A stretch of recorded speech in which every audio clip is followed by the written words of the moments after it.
Los Angeles homes have hit a new pricing peak, but are we starting to see cracks in the facade of the Los Angeles housing market, or are we not? That's what we're discussing today on this week's Los Angeles Real Estate Roundup. Today is June 3rd, 2024. I'm a little late with this week's roundup because my dad was in town this weekend, spent the weekend getting some great meals, going to the toy store with my daughter and my dad. Fun times, but let's get into Los Angeles market. All right, we start where we always do with the Redfin weekly market data for the Los Angeles Metro. We're looking at median sale price here, and we've hit a new peak this week of a median sale price of $911,000. This beats the previous peak set in June of 2022 at $910,000. However, while taking a close look at this data, I noticed that the previous high from 3 weeks ago, Redfin reported a median sale price of $910,000. That's been revised upward to $913,000. So in reality, the new pricing peak that was discovered this week was 3 weeks ago.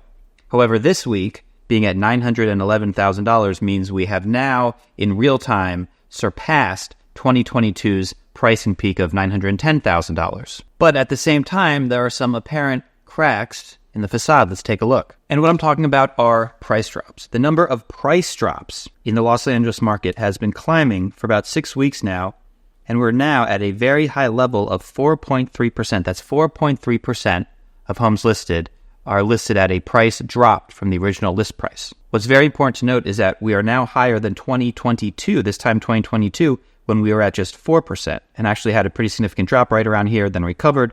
But nonetheless, we're higher than our 2022 levels. Why is this significant? Well, behind me now, we have mortgage rates for the year 2022. As we all recall, 2022 was the year that mortgage rates started the year, down at 3.29%, climbed all the way up to 7.3%, ended the year at 6.5%. In other words, mortgage rates doubled in 2022, literally unprecedented in the history of home sales and mortgage rates. And right in the middle of that year, rates were in the high fives, low sixes, and the housing market was getting hit pretty hard. This was a time when sales really started to decline and prices started to decline and price drops started to climb, and we are now at that level again. So great, sellers are dropping prices and the Los Angeles housing market is beginning to cool, right? Well, not so fast. Now we're looking at a new metric, off market in 2 weeks as a percentage of pending sales.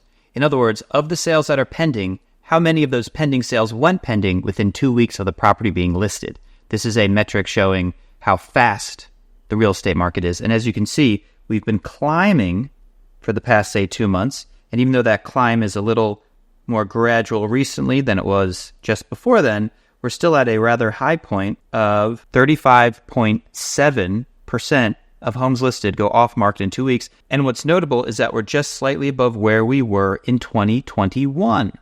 Now, let's go back to median home prices in 2021 and take a look at what was going on then. Here we are at median sale price, and I'm just going to isolate 2021. So this is what prices were doing in the middle of 2021, when we were at about the same level of homes going off market in 2 weeks. So what's this telling us? It's telling us that the Los Angeles housing market is selling homes super fast, just like it was in 2021, but also is introducing many price cuts to the market, just like it was in 2022. We have a hot market and a slowing market. We have a fast market and a cooling market. What the heck is going on? Well, so obviously we can look at a couple other metrics to try to round out our picture of what's happening and get a sense for what's to come this summer. Let's take a look at some other stats. Now we're looking at the average sale to list ratio in Los Angeles. This is the ratio of sale price to list price. The higher this ratio is, the more homes are selling for above list price, and the lower this ratio is, the lower homes are selling for, potentially even below list price. Here's where we are in 2023. As you can see, we've been pretty flat for about 2 months. This past week, we were at 1.013, which means 101.3%, which means that homes are selling on average 1.3% above what they're being listed at. And a couple weeks ago, we were at exactly the same spot, 1.01375. So we've been pretty static. We're slightly higher than we were all the way back in March at 101.13, but this is a pretty flat line compared to 2021 when the market was super hot, and over the same period you can see the lines going up, and 2022 when the market was cooling, you can see over the same period the ratio peaked and then began to fall. So unfortunately, this metric doesn't tell us a lot. Now we're looking at weeks supply, and as you can see, right now we're sitting at 12.8 weeks of supply on the market, we're about even with where we were 2 months ago, but in the past few weeks, we have seen a slight downtrend. Now, when month supply goes down, that means more demand is coming to the market than supply is coming to the market. This would suggest that high prices are going to continue to rise. That's what we saw in 2021. That's the red line here, in which weeks of supply was going down over this period. Contrast with 2022, in which we saw weeks supply really grow as rates grew. So this metric would tell us that we should not expect pricing to cool this summer. Let's dig in a little deeper and get to actual inventory numbers. As we've discussed before, new listings has been a bright spot for the Los Angeles market this year. Listings are so constrained that even though new listings bring pricing down and might be a negative for sellers, the market is so inventory constrained that just allowing buyers more options is going to make this a healthier market for everybody. And since the beginning of the year, new listings have outperformed last year nicely. Now, you'll notice that new listings dropped this past week, but that's really only because of the holiday weekend we had last year. You'll see the same drop at this time every year. So new listings is still a bright spot. Now, we'll notice that home sales has been tracking last year almost exactly. And pending sales, which is an indication of where home sales are going, has also been tracking last year almost identically. So what we have is a dynamic in which more homes are being listed every week, but the same number of homes are being sold, which means that active listings should be growing. And here we are looking at active listings. So last year is this blue line here. This year is this orange line I'm tracing over now.